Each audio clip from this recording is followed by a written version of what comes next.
Salam semangat para penikmat semangkuk salad. Kemarin ada seorang bapak yang usianya kira-kira 70 tahun. Tiba-tiba dia mengatakan kepada saya begini, Pak Sabto, kok saya merasa hidup saya nggak berharga ya? Kok saya merasa hidup saya gitu-gitu aja? Saudara yang terkasih dalam kasih Tuhan Yesus Kristus, saya bisa memahami apa yang dirasakan oleh Bapak ini. Dan mungkin kadang-kadang kita pun juga merasa begitu. Yang kita lakukan hal yang biasa, rutin, dan kita merasa nggak melakukan yang berharga. Ketika Bapak ini mengatakan hal itu kepada saya langsung diingatkan ungkapan Paulus di Efesus 2 ayat yang ke-10. Saya katakan, inilah yang membuat hidup kita berharga. Mari kita membaca Efesus 2 ayat yang ke-10.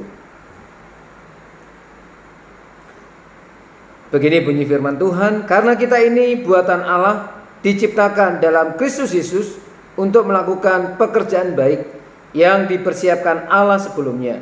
Ia mau supaya kita hidup di dalamnya. Dalam ungkapan Paulus bagi jemaat di Efesus pasal 2 ayat 10 ini ada dua hal yang membuat hidup kita ini berharga. Dan memang sejatinya hidup kita ini berharga di mata Allah. Yang pertama, hidup kita ini berharga karena kita diciptakan melebihi makhluk-makhluk yang lain yang merupakan ciptaan Allah. Kita diciptakan segambar dan serupa dengan Allah.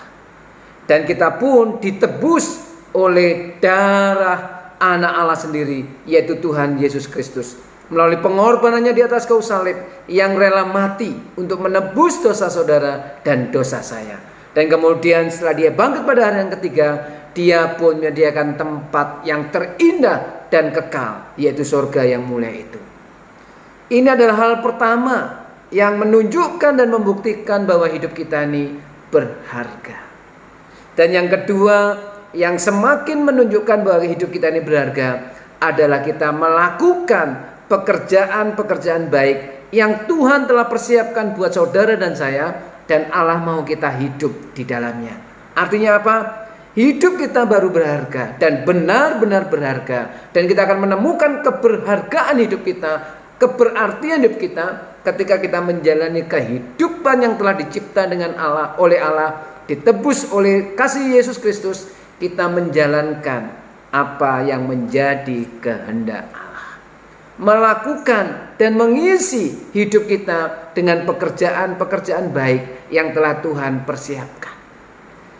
Jadi inilah dua hal yang membuat hidup kita berharga.